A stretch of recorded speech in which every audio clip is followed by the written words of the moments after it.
The following podcast is intended for people who are intent on growing their business. And welcome to Innovate Marketing, where we are bringing you interviews with the people that are making waves in the world of marketing, branding, and business growth. I'm your host, shawnpneal, and we are brought to you by mypodcastmedia. So if you're a brand and you're considering podcasting or even revamping an existing podcast, make sure you visit mypodcast.media. Now, we've got a great show for you today, so without further ado, let's get into it.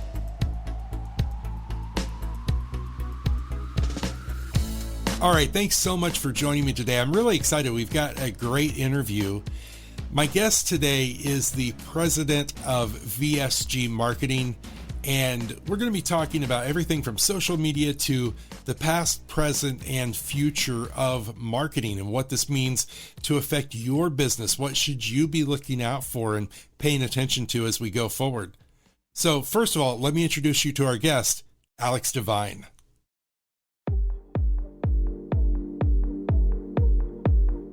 Alex Devine is a marketing expert and business consultant, providing a unique bridge between old school business ideals and new generational perspectives.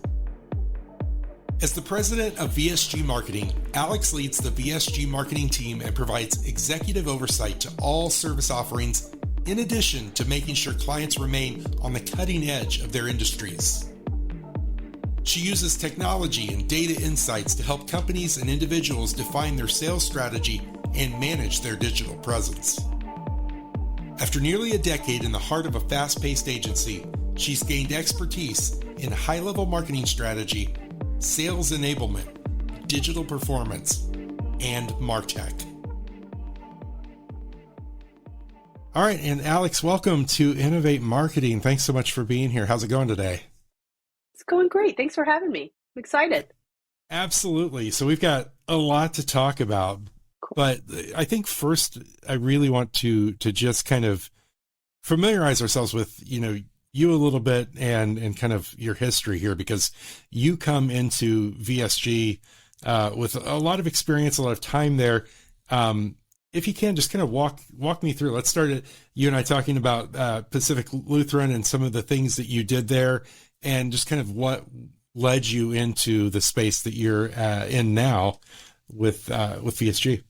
Yeah, it's a fun story, and I would say it's probably not a common story, so I love to share. So I was raised by small business owners. My parents have had many different entrepreneurial adventures throughout their lives, from like a tree service. My mom's a CPA, so grew up talking about business at the dinner table. So I would say I was probably more business driven as a child than probably most people have the opportunity to. So I knew I was going to go into school for business. At 16, I job shadowed at a marketing agency and thought, well, this is the coolest thing ever. I love art, but I can't really make it myself. So if I'm an account manager at an agency, right, I get to use persuasion and business skills and presentation skills and pitch art to people. So fusion of sales and art, which I thought was cool. I didn't even know it was a job you could have. So at 16, being very determined, I did Running Start in Washington State. So we were Running Start here and started studying marketing and went to Pacific Lutheran University to get a marketing degree. So I dabbled in PR and advertising while I was there. I was the president of the American Marketing Association. I was in a work study, just wanted to work at an agency. So I threw all my attention at that. Ended up getting an internship at VSG Marketing before it was a spindustry company. Well, I'll build up to that. And then, did a summer internship, said, hey, this is pretty cool. Got my feet wet. And on my last day, I said, hey, thanks so much. See you around. Thanks for the opportunity. And they said, oh my gosh, please don't leave.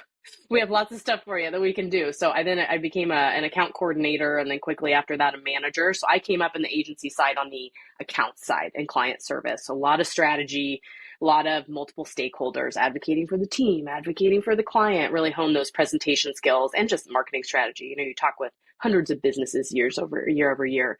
So crash course in business and marketing from the age of 20, I think I was when I was an intern. Did well, got a lot of hard knocks, got beat down a little bit in agency life, got humbled, life humbled me, and then quickly kind of accelerated there. So over the 9 years I've been at VSG, I was an account manager, as I mentioned, marketing director. I was the vice president for several years and got strongly into business development. And then we kind of built that business up to be acquired, actually. So January 1 of this year, we were acquired by Spindustry, which is a larger agency based out of Iowa. We're in Tacoma. And now we operate as kind of a division of that company, of which I am the president. So I just turned 30 and here I am. It's been a whirlwind. So I'm picking my head up, looking around, celebrating accomplishments. And I just love to share about like what I've learned at a very probably too young of an age. So although I consider myself mature, got lots left to learn, and it's been wild. It's been crazy. Well, and that's a huge testament also to, your leadership. To be able to, lead that company and into getting acquired. So congratulations on that. That's huge. Yeah, it's been fun. You talked about a couple of things that kind of struck my interest there and I'd love to just explore these a little bit. First of all, marketing, on one side, we've got data, everything's data and strategy. And on the other side, we've got persuasion and psychology. And I'm curious where those two intersect for you and what maybe is the more predominant driving factor in what you do. Oh, incredible question. I love it. It is quite fascinating. You do have to, I say all marketers should start as psychologists or at least look into psychology as a principle, because when we understand how people are motivated and why they might take action, write messages that resonate with people and provide them value. So data allows us to see if what we're trying is working. So you do have to have both. So I kind of describe the marketing process as the scientific method. So you know your audience as well as you possibly can. You make a hypothesis about what is going to work best to drive them to action. You try it. And the more knowledge you have about people inherently and how they act, the better your first shot's going to be, your educated guess. And then we track. We have to track everything. What worked? Why did it work? When did it work? What happened after?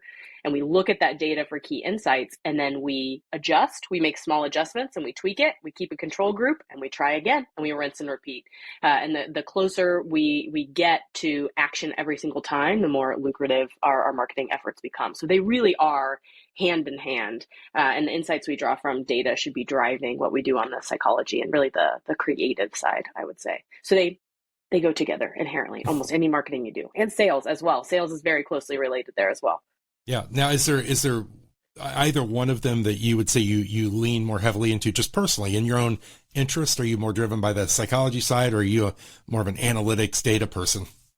That's a great question. Dabble in both. You have to in my job, but I am certainly more on the emotional appeal side, the psychology side. Love people, have a lot of empathy. I tend to gravitate there first. And that's a part of intuition that's important in marketing and sales. But it's really nice to have that data to back you up. So I would say probably feeling more, but I got the data in the back if I need it. Yeah, absolutely. I think that's one of the things that I've really been interested in throughout my life is seeing how, and, we can say persuade, we can say influence, maybe another, way to put it, but knowing, what speaks to people's emotions is just, it's a really cool thing to then be able to help. And I always look at it as, we're really just guiding them to the place that they want to be. And we're creating an easy pathway for them to get there. For sure. And value is critical. So it's all in the market, right? See a need, meet a need. So when you're doing sales and marketing correctly, you are helping people with a need get their needs met, whether that's with a product or service. So they're probably already searching for it, or they've indicated some type of behavior that shows they need a product or service we have, and we're just matching them together. It's the beauty of it. That's awesome. Now, how many do you have on staff there at VSG? In our kind of division of the company, I think we're up to 12. We have 12 folks. Nice. And then the larger agency, we're close to 50. I think 47, 48 was the last count I heard. Very nice. So we're not talking about a small operation here. This is obviously, growing and moving forward. Yeah, pretty good size for an agency. We were, 10 to 12 for a long time, like probably 20 plus years. So that it's new to us to be a bigger company, I'd say. Oh, that's so cool. Now, let's talk a little bit about kind of the time span, because, you mentioned coming out of college and stepping into the space. So you were there, what I would say is that latter part of, social media. this is going to date me, but I remember in 2008, 2009, I was, consulting with small business owners, and we were talking about, don't put your nephew on your social media account just because they know how to work a computer. Yep. What things have you seen that have evolved in the, years that you've been in this industry? And, what kind of things, I guess, are you seeing that are changing, and are they changing more rapidly now than ever? Yeah, a really interesting question. I would say people are still putting their nephew in control of their social media, and they should stop doing that unless their nephew is very qualified, of course. But you're absolutely right. As I came into my formal education in marketing, social was everything. It was, you have to be on Facebook, we have to be pursuing LinkedIn. We need to talk about Twitter. Twitter got a live tweet every event. It's all connections. So that was highly prominent. And it used to be, before the algorithm was more defined, simple posts. So the advice was, okay, you got to post 3 times a week, and it needs to be Throwback Thursday, and it needs to be, Topical Tuesday, and everything had themes to it. And it was all about calendar. And I feel like this is the same kind of trend we see in almost any marketing channel, is we try and templatize it just to get something out there. So it's very, very prominent as I came out of school and into my early career. More and more, just like any other marketing channel, it should be about value and connection and community building. We should, be creating brands that speak to our audience and provide them value in the best way. So now, as you're seeing platforms like Meta become more complicated to use, lock their data down more. Like, I remember when you used to be able to target whoever you wanted to on Facebook ads, and you could upload lists, and it was wild in there. Now, far more regulated, a little bit more close to the chest with their data. And just they deprioritize business profiles, right? It's not just post 3 times a week. You may never see any return on that. So in general, social media should absolutely still be a part of your overall strategy. Depends on where your audience is and what you're selling. But it's become almost a necessity to have a better organic plan with a paid plan on top of it versus just organic driving leads. So still an important tool. We saw throughout that time, incredible rise in video. You have to have moving pictures, talking, connection. It needs to be exciting, and it needs to be shorter. So we've also seen our attention spans get shorter, because right in the middle of that time between when I started to now, we had Snapchat, we had Vine, we had all these things. Now we have TikTok. So the value of the content needs to stay the same, but we're seeing a huge push towards visual elements rather than static posts. And it's just very obvious to users when you're just doing it to do it. So you better be providing value and thought leadership as a business, or you're just posting to post. So we talk about that a lot in budgets. What about my social media? Say, what about it? When's the last time you had a lead from social? We're willing to explore it, right? But organic is very different than like a paid lead strategy. And we just have to get smarter about where we spend our budget. Yeah, exactly. And you said Vine. Oh my gosh. Oh yeah, Vine. And then there was one other one in college, and it was, now I'm not gonna forget about it. But now there's Be Real also, although businesses aren't on Be Real yet. It was like Yak or something, where you could like post anonymous, that was in there too. Yeah. But do you think that platforms like that condition some people? Because Vine was probably more a younger demographic, but did it condition some people to that 3-second video view? If you don't have me in 3 seconds, then I'm gone. It absolutely did. I think we wrote a blog post about this, actually. I'll have to find it. I'll send it to you. But yes, there's psychological research done that like the average, in American market anyway, attention span for marketing materials has shortened rapidly, and Vine was a primary reason for that. That's amazing. Isn't that crazy?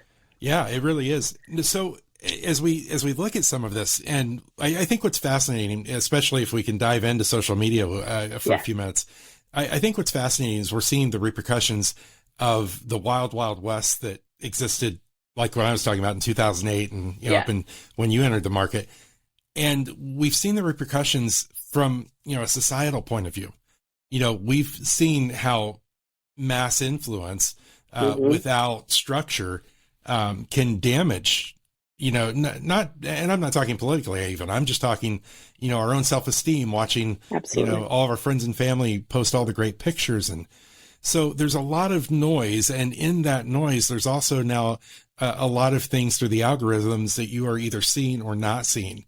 Right. So I guess the question kind of goes, what are kind of the 2023 approaches to being relevant and being able to really stand out as a brand in all of that noise? Yeah. For me, it's always going to be, how well do you know your audience? And if you don't know your audience, it's time to start reaching out to your customers or your evangelists, right? And figuring out what's important to them and what they like about your company, and have a really strong baseline for what the people who love you actually want from you. And that's going to tell you a couple things. It's going to tell you where they're at. So you don't need to be on every channel. What channels are they on? Right? Don't start in channels unless you're acquiring a new audience, which is expensive to do. Maybe they're not on one of the channels we're talking about. Like, is your audience actually on Facebook? Question mark. And making business decisions there. Maybe we don't start there then. It's also going to tell you what type of content to make. What do they want to hear from you? What's important? Go straight to the source. Like, it's so critical to have that strong relationship with your audience and for them to feel like they have equity and buy-in into what you're creating. Because when it feels like it's for them, you only strengthen that evangelistic, brand champion relationship, which is great for long-term sales in return. For me, it all starts with audience. That's going to tell you Sure. a ton. And I would say now business owners, they really struggle with the idea of paying to play, depending on the size. I'm talking more about small to mid-sized companies who maybe are thinking about getting into social or taking that more seriously. Large companies have been doing this for a long time. It's pay to play. If you want eyeballs, unless your content goes viral, which, there's a chance that it could. It depends. It might take 12 years. It might happen tomorrow. Try it. But if you want eyeballs, be prepared to attach budget to your content, at least initially. And there's pretty low cost entry point and a low barrier to entry on that. Yes. And for crying out loud, don't fall victim for people or organizations that promise they can make a viral video. Right. If it was predictable, we'd all have bought, GameStop stock or whatever, right? If we knew these things, you can kind of see the trends. I don't doubt there's agencies that identify trends and can jump on them quickly. That's Sure. Another great idea. Like, if you're wondering where to start with your content, just follow trends. Look at social media yourself and figure out how you can apply that. But trends happen in a single day, so you better be reactive. And then hopefully you get lucky. That's good. So I recently was just reviewing, if you remember, I think it was called $1 Billion or Undercover Billionaire. Maybe that was the show. Yes. Yes. They were just in Tacoma, actually. Yes. And so Grant Cardone, there were 3 guests on that show. Yeah. And Grant Cardone was one of them. And, he chose in his, the premise here is very simple. They get kind of stripped of all of their money, all of their assets, and dropped off in a town that they've never been to with 90 days to build $1 million business. And so he went very old school in the series that he did. Went very old school, traditional guerrilla marketing. Like, he got out there, blood, sweat, and tears, and did it. And it worked. Can you talk a little bit, because I think that's becoming a lost art. Can you talk a little bit about just how that plays nicely into what we just got done talking about, which is, all tech, all online, data. Yeah, absolutely. Humans are still humans at the end of the day. So again, it's audience connection. Think about yourself. I think businesses get a little bit too in the weeds on sales tactics and the digital piece of all that. All of those are tools that help you connect better with your audience, but it's still connecting with your audience. And sometimes that requires face-to-face interaction. So if you just put yourself in a consumer's shoes, it's one of the best things that you can do, or invite them in if you're not able to see through their eyes and ask questions. So guerrilla marketing or grassroots sales efforts even are still a critical factor in business. And the more remote we get in a work environment, the more special and rare those, person-to-person moments are, so they can be really helpful. So I think it just depends on your audience, and if that is important to them. Where we talk most about grassroots and making personal connections is actually on the sales side. And I would say philosophically, we believe that sales and marketing should be best friends instead of separate departments. We need to share data. We need to be on the same action plan. We need to see how marketing efforts funnel through and are impacting the bottom line. Like, when we get those two teams on the same page, really, really good things happen revenue wise and sales wise. So if marketing team can do all the data gathering and worry about digital channels, let your salespeople, who are traditionally great at relationships and relationship building, let them have the interpersonal interactions, equip them with good questions, and make sure they're tracking all of it in their CRM, right? So your marketing team can look and say, oh, here's the feedback we're getting from our audience. We should come up with a campaign that addresses that. Like that's a symbiotic relationship that's very siloed too often, I think. Yeah, absolutely. And one of the things that I hear you talking about is communication, Yeah. which, will make or break the system. Can you tell me a little bit about how you run your communication channels there? Yeah. As far as between the teams? Yeah, just in your own world. Yeah, for sure. So we are consultants, right? So I have a sales team and I have a marketing team. So this is true for me internally as a business. And now I just added 4 or 5 service lines. So I have more salespeople, and that has become a more complex process. And then we counsel and coach other businesses of various sizes on this. And we actually, although we are, personable and people's people, approach it from a technology perspective. We start with the CRM, data governance. You're doing all these wonderful activities every day in all different teams, operations, sales, leadership, C-suite, and marketing. Where's all that going? Could we go pull a report on what's happening and what's actually closing deals? When's the last time you followed up with that prospect? Where are we at in the pipeline? And if we can't answer any of these questions, then no matter how motivated we are or how well we get along, we don't have a vision, or we're guessing.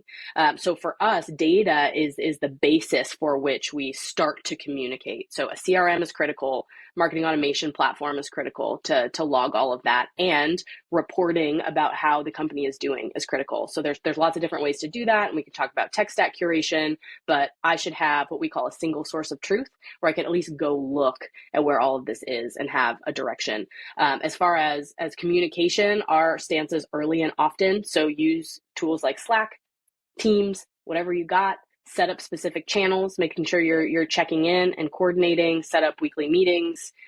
Communication sometimes does not get done or done well unless you set parameters to ensure it will. So kind of identify internal champions who are great communicators and know themselves and your team really well, and then set up parameters for success. Oh, that's good. That's rich. I like that. Cool. So, I know it's something that we don't talk about often, but it is a make or break component of whether or not we succeed. For sure. I would love to talk a little bit about your particular leadership style and some of the things from a philosophy standpoint, what you believe and how you practice. Can you talk to me just about what this looks like in your daily at VSG, how you personally keep teams connected, what you do to make sure that emotional component of the workday is there? Absolutely. And thank you for asking. So I would say still developing my leadership style. Again, I'm 30, but I've been in leadership positions for a decade at this point within this company. So I really have had the unique ability to come in fresh as almost peers to a lot of people that I work with and establish rapport and trust. So a lot of what I have learned, I had privilege because I was able to build relationship and learn them on like a colleague level before I took leadership. So there's a lot of respect. So I would say my leadership style is very direct and straightforward. I'm going to over communicate, but I'm not going to blow smoke at you, right? So when we have a relationship of trust, and there's a lot that goes into that. Trust is I respect you every time I talk with you. I have an appreciation and understanding of what it takes to do what you do. So whether I'm talking to a designer or a developer, I think it's important that I don't have to be an expert at those things, but I have to at least know what it's like to sit at your desk every day and understand the challenges that you face and maybe some misconceptions that people have about you. So as you build that rapport and that trust, when we have a sidebar conversation or a tough conversation, hey, I really don't think you hit the mark on that. I'm not going to make excuses for it. Can you tell me why? So I think it's directness. So there's no questions, no games, but also give people the benefit of the doubt. Could you, in your own words, describe to me why this didn't work out? Let's talk through it. And then I think it's just underlying support. Great. Thank you for your honesty. What are we going to do about it? Solutions oriented. Let's move forward together. I'm on your team. So I'm sure there's like a name for that leadership style. But so I tend to be operate on trust and to be very, very direct and transparent. So the other thing that's critical for leaders in an organization comes back to data again. If we go with how we feel, how's that account going? Well, it feels good. I think the client's good. That's great. then they fire you the next day and you had no idea. Like, what are the data points that show us that we're being successful? What targets are we hitting? What organic growth goals are we hitting? What have we done for that client? So in our world, as long as you're performing, you're hitting metrics, usually things are good, and we're just going to check in every so often. Few other things, I do one-on-ones every single week with all critical members of my staff, and then I empower my managers to have one-on-ones as well. That's something we're seeing across the board in the market. We work in staffing and talent retention a ton on the marketing side of things, of course, but higher visibility. So like no longer are we doing annual performance reviews. It's too long to wait annually. And then it's always tied to, the dollar amount. And I think this is kind of widely understood at this point, but early and often talk every week about what's going well. It can be a personal check-in, how you doing, but how are we performing? Have those metrics in front of you. And then other things that have helped me are psychological, actually. Predictive index, MBTI, Enneagram. Go through exercises where you're doing personality assessments with your team. It's going to give you as a leader a great understanding of who they are, how they operate, why they're communicating with you that way, why they're different than you, why they shut down. So you don't just lump them in like, well, they're just not a good fit. No, they're nuanced. They're people. Let's learn as much about them as we can and how to communicate with them. So personality exams and tests, huge fan. Do them all. Find the one that works for you. Absolutely. By the way, predictive index, I did that about 2 years ago. Yeah, I was blown away by it. I mean, all of them, are exceptionally good at what they do, but PI. Do you remember what you were in the predictive index? Oh gosh, no, I would have to go back and look at it now. Okay. I had a friend who gave me, she was a navigator or whatever, and she gave me one of the tests, and she's like, here, just try this. Yeah, it's very powerful. Like, whoa, yeah, that's almost freaky. Yeah. So with that being said, I would love to kind of start to look at what the future looks like. And since we've talked so much about social media and online, I would love for you to first of all just kind of give me your forecast from the world of marketing, what the next year or two are really looking like, what kind of things should we be paying attention to, and then after that we'll come back and talk about you personally. I love it. We can't talk about the future of marketing without discussing AI, right? Hottest topic on the block right now. And we've been fans of AI for a long time. So I'll just give you kind of my take on it. There's a lot of noise. People are scared and they're excited, and they should be. As long there's any technological advancement, there's going to be mixed feelings about it. I would say we should approach AI with caution because it's not regulated, and we have to be aware that any information we're putting into this machine learning system could be out there for the world to see. So just be cautious, just use common sense, think about paid tools versus free tools. It's really cool. I think there's lessons we can learn from it. Ultimately, it should not replace people. It should empower people to do more with less. And I'm going to talk about that as a trend. In the next 2 years, people are going to try and do more with less. Everything is expensive. It's expensive to keep staff. It's expensive to make decisions. Paid ads are expensive. I read an article the other day that says threshold, like you better be spending 10 grand a month on paid ads or forget it. And like, I know many companies who are not and cannot spend that. So it's scary in the marketing environment. So AI is going to allow you to automate processes and still treat people with a personal touch that's friendly, that's in your brand, so that your team can focus on other things. So use it as a tool, much the way you would use any other kind of tech. And because it's a tool that's not regulated, just be careful and protect yourself. So I met with a group of agency leaders a couple months ago, and they had a brilliant takeaway about AI. And it was, have a point of view in your company. Think about how you're going to use AI, how you feel about it. Make a statement on your position. Are you pro, con, why? Have a policy. Who can use it? What email should you use to sign up? What should you not put in? Be very sensitive to data privacy. Those laws will only get stricter in the coming years. So be aware. That's also a trend. We could talk about compliance and data privacy. And then pioneers in your organization. You don't have to have all the answers, but pick a couple folks who are passionate about it. Have them try some AI tools. Let's see what they come up with. Have them present to you. It's kind of internal champions. So I thought the 3 Ps, those were great. I think we're just going to continue to see a heavier reliance on technology, as we should. The data is great. We should have a healthy dose of fear and caution when we use tools and really think about data privacy and consent.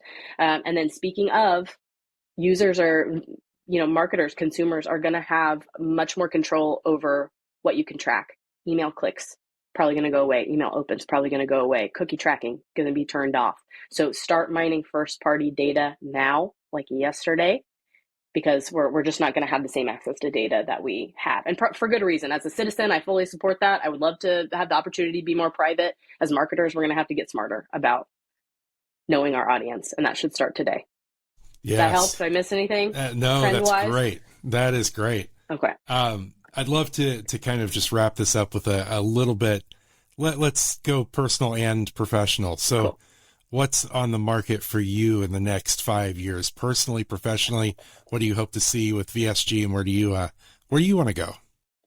Great question. Still figuring it out. Like, we were acquired about 6 months ago. So the change has been great, integrating teams, figuring that out. I feel like I'm getting a crash course in acquisition and merging teams, which is great. So always learning, always growing.